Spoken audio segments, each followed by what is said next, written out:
Poliisi kyeyafulumizza ng'eweera enkung'aana za National Unity Platform zebadde kw'ez'okutalaga eggwanga ng'agamba bano baavadda ku biragiro ebyakkaanyizibwako wakati wa poliisi ne ADUP era poliisi egamba Kyagulanyi abadde atambuza enjiri esiga obukyayi ebigambo ebisiga obusosoze mu mawanga okuvvoola omukulembeze w'eggwanga n'ensonga ez'enjawulo. Ekiragiro kino kiyimiriza enteekateeka zino mu bunnambiro okutuusa ekiseera eky'oluvannyuma nga balongosezza mu nkola yaabwe.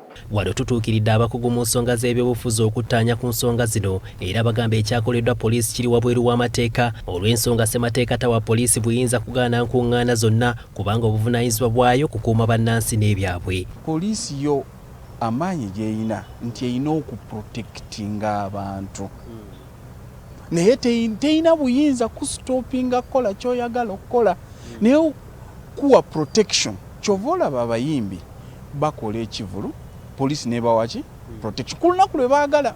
Poliisi emyaka egiyise gino eringa eyajjawo eddembe ly'okkuŋŋaana teryagalira ddala. Kyova olanga mukulu w'ennanga agamba n'okugamba nti beera mu kifo ekiri closed. Ennanga ani yamugamba nti awo obuyinza nti poliisi rali zikube bwe ziti. Okusinziira ku munnamateeka Osiya Moses, poliisi eremeredde okukola emirimu gyayo awatali kyekubiira naddala bwe gutuuka ku nsonga z'ebyobufuzi era enfunda nnyingi poliisi ezzeeteekawo embeera eraga abaana n'ebyana. Weebuuze General Muhoozi a serving army officer poliisi yali ezzeeko n'emuyimiriza mu bintu byali mukola.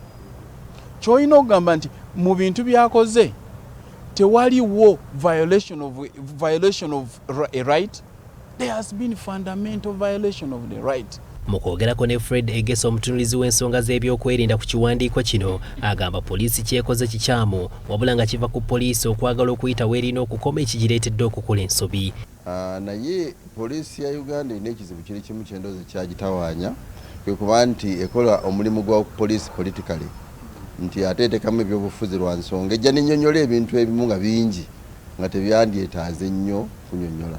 Ensonga gyesazeewo egezaako tupolitisayizinga possibly tukkiririze wamu nayo. Egesa agamba ekizibu kya poliisi kwe kwagala okukozesa amaanyi kumpi mu buli kimu n'awateetaagisa olwo n'eremererwa okukwata ensonga mu ngeri eya kisajja kikulu. Twaliko kuza ensi etunuulira amateeka nga kye kikulu tubone nga tujjamu olufubafuba olwo nga ffe abagenzi nga bakola tumanyi gye lwava tumanyi terulina kye lutuyamba. Twagala poliisi tulabe nti ekoze mu mateeka nga oli agamba tulina warrant eyo twagifunye nga tumaze okuwa ensonga zaffe so that omuntu ono bw'awulira nti poliisi emukoze bubi aba naagendewo omulamuzi oyo neyeewozaako oba n'annyonnyola ensonga ze ne kiba nti omuntu ono ali sure nti poliisi si yeyenkomeredde mu nsi ku mateeka. Munnabyabufuzi Kayungu Waswalule agamba bw'otunuulira ebyobufuzi bya leero buli lukya byongera okwonooneka nga kati gavumenti etuuse ne ku sseerivunaana ebibiina ebigivuganya okweyisa mu ngeri gye biteekeddwa okweyisaamu. Kati oyinza kubeera ng'omusirikale nujja n'ogamba nti bali baagaanye nti gavumenti esaana eveewo gwe mulimu gwabwe ate omulimu twaguwandika mu constitution ne gubeera ne mu tteeka lyennyini. Ebisinga bya kubuzaabuza baba badde bakootinga ebintu bibiri mu mateeka ate bakootinga n'etteeka eri dysfunctional Police Act. Police Act eri overridden by Public Order and Management Act.